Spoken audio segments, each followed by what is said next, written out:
বর্তমানে আমাদের এখানে প্রচন্ড শীত পড়া শুরু হয়েছে।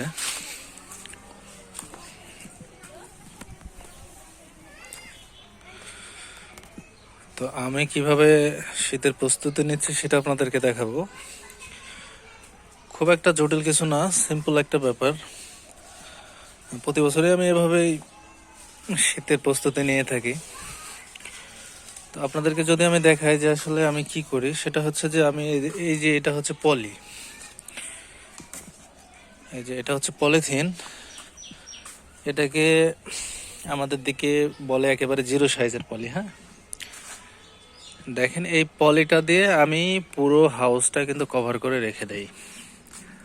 পুরো হাউসটা সারা রাত, মানে এখন হচ্ছে সন্ধ্যাবেলা, এই সন্ধ্যার সময় থেকে শুরু করে সকাল 8টা বা 9টা পর্যন্ত আমি মাছগুলো বা হাউসগুলো ঢেকে রাখি এই পলিটা দিয়ে। তাহলে একটা সুবিধা হয়, অনেকে বলে যে অ্যামোনিয়া গ্যাস হয়। আসলে অ্যামোনিয়া গ্যাস হয়, পানি যদি আপনি অতিরিক্ত নোংরা করে রাখেন তাহলে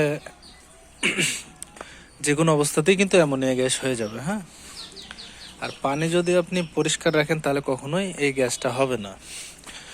তো আমি যেহেতু হাউসের ময়লা নিয়মিত পরিষ্কার করি, সেখানে অ্যামোনিয়া হওয়ার চান্স থাকে না বললেই চলে। যেহেতু এখন শীতের সময় মাছে খাবার একটু কম খাই, আমি একবার করে খাবার দেওয়ারই চেষ্টা করি আমার মাছগুলাকে।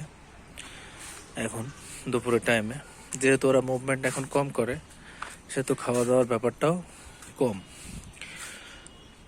তো আমি আপনাদের বলেছি এখন সন্ধ্যাবেলা, এখন থেকে আমি হাউসটা কভার করে দেবো। তো এখন এভাবে খোলা অবস্থায় দেখছেন, তো আমি কভার করে আপনাদেরকে দেখাচ্ছি।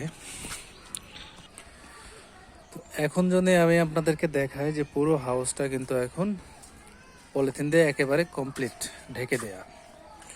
তো এখানে যেহেতু অক্সিজেনের 4টা পাম্প আছে, হ্যাঁ, তো সারা রাত এখানে অক্সিজেন সাপ্লাই হবে। দেখেন এই পাইপগুলো দিয়ে কিন্তু 2টা করে হাউজে অক্সিজেন সাপ্লাইয়ের ব্যবস্থা আছে। যেহেতু আমি ছোট্ট করে ফুটো করে পাইপটা বের করে নিয়েছি, এখান থেকে ছাড়িয়ে নিয়ে ফুটোতে বের করে আবার কানেক্ট করে দিই। তো দেখেন এটার বেনিফিট হচ্ছে যে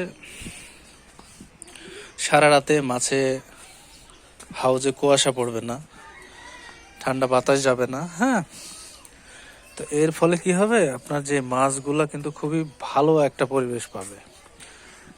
রাতের মধ্যে ওরা খুব ভালোভাবে হাউজের মধ্যে থাকতে পারবে। আমি যখন সকালবেলা এই পলিথিনটা খুলে দেই, হ্যাঁ, হাউসটা খুলে দেই, তখন কিন্তু দেখি পানি খুব ভালো একটা টেম্পারেচার থাকে, ঠান্ডা থাকে না। মাছগুলো মানে অনেক স্বাচ্ছন্দ্যে ওরা থাকতে পারে। তো অবশ্যই আপনাদের যাদের আমার মতো একটা সেট আপ আছে, আমি যেহেতু একটা সেট আপ সেহেতু একটা পলিতে আমি কভার করতে পারি। আর যাদের অনেক বড় ফার্ম অনেক আছে, তারা হয়তো এইভাবে করতে পারবে না। তো আমি যাদের ছোট ফার্ম, তারা অবশ্যই রাত্রিবেলায় কিন্তু আপনারা পুরো হাউসটা এভাবে ঢেকে দেবেন। আর অবশ্যই অক্সিজেনের লাইন দেবেন। হ্যাঁ, অক্সিজেনের ব্যবস্থা করবেন, কারণ অক্সিজেনের স্বল্পতা হতে পারে।